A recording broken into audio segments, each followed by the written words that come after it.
whenever you feel comfortable. Okay. The defendant in this case, as you know, stands convicted of 34 counts of falsifying business records in the first degree, all Class E felonies. Each carries a range of authorized sentencing options for as much as 1 1/3 to 4 years in state prison to a variety of non-incarceratory sentences. In this court's January 3rd decision on the defendant's Clayton motion, Your Honor indicated an inclination to impose an unconditional discharge.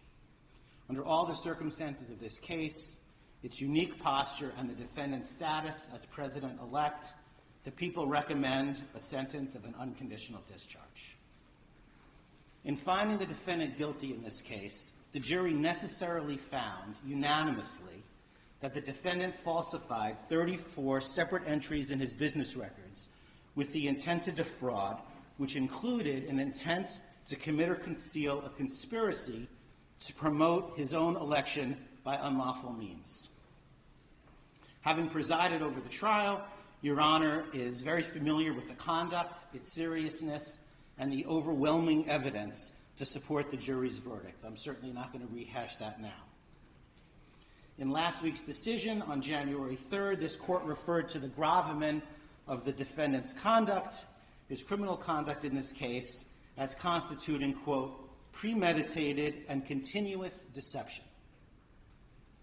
The verdict was delivered by a jury that was carefully chosen using an extensive questionnaire based on suggestions from both parties and after thorough questioning of the prospective jurors by both sides. The verdict in this case was unanimous and decisive, and it must be respected. As this court has observed, quote, the sanctity of a jury verdict and the deference that must be accorded to it is a bedrock principle in our nation's jurisprudence. The defendant's conduct before, during, and after this trial also merits consideration. Instead of preserving, protecting, and defending our constitutionally established system of criminal justice, the defendant, the once and future President of the United States, has engaged in a coordinated campaign to undermine its legitimacy.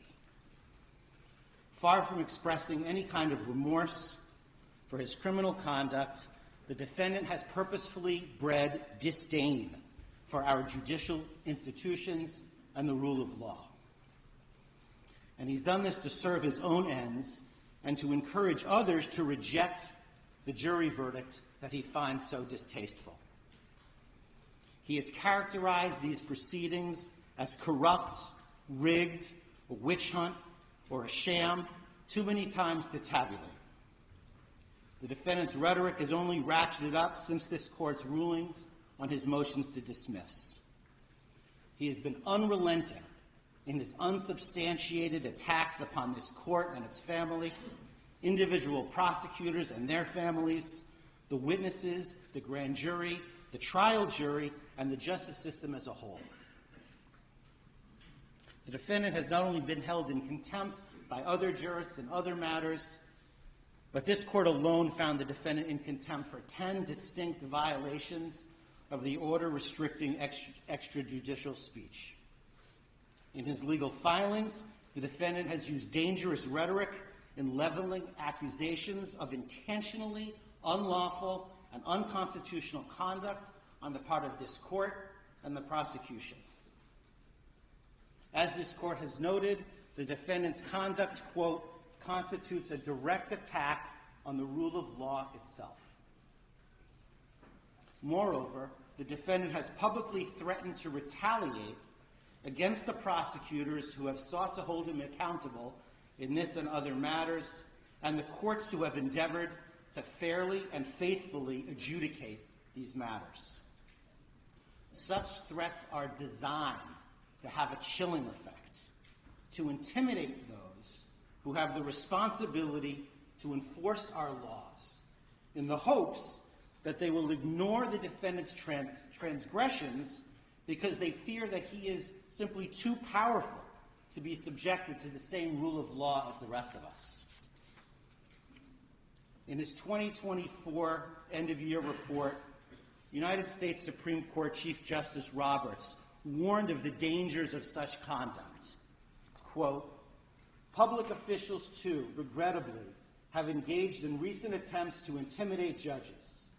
For example, suggesting political bias in the judge's adverse rulings without credible basis for such allegations, end quote. Chief Justice Roberts continued, quote, attempts to intimidate judges for their rulings are inappropriate and should be vigorously opposed. Public officials certainly have a right to criticize the work of the judiciary, but they should be mindful that intemperance in their statements when it comes to judges may prompt dangerous reactions by others. Chief Justice Roberts also spoke of the dangers of disinformation, which are, quote, magnified by social media, which provides a ready channel to instantly spread rumor and false information. Put simply, this defendant has caused enduring damage to public perception of the criminal justice system and has placed officers of the court in harm's way. In the probation report, which we just received this morning, the author, having interviewed the defendant, noted that the defendant sees himself as above the law and won't accept responsibility for his actions. And that's certainly consistent with everything else that we've seen. Now, in a typical case, both the offense conduct and these other exacerbating factors would impact the appropriate sentence. But in this case, we must be respectful of the office of the presidency and mindful of the fact that the defendant will be inaugurated as president in 10 days. Any undischarged portion of a sentence has the potential to interfere with the defendant's performance of the duties of his office. As a practical matter, the most sensible sentence prior to his inauguration is an unconditional discharge. The court has expressed an inclination to do exactly that because, in the court's words, quote, the most viable solution to ensure finality and allow defendant to pursue his appellate options is to proceed to sentence. Now, as you know, in New York, a conditional discharge is authorized by penal law, quote, if the court, having regard to the nature and circumstances of the offense and to the history, character, and condition of the defendant, is of the opinion that neither the public interest nor the ends of justice would be served by a sentence of imprisonment, and that probation supervision is not appropriate.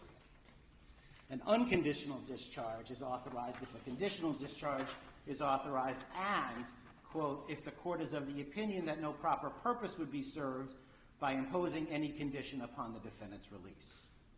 Because these crimes are felonies, the court must set forth in the record the reasons for its action. The American public has the right to a presidency unencumbered by pending court proceedings or ongoing sentence-related obligations. But imposing this sentence ensures that finality. Sentencing the defendant permits this court to enter judgment, to cement the defendant's status as a convicted felon while he pursues whatever appeals he intends to pursue. And it gives full effect and respect to the jury's verdict while preserving the defendant's ability to govern. The people therefore recommend that this court impose a sentence of an unconditional discharge. Thank you.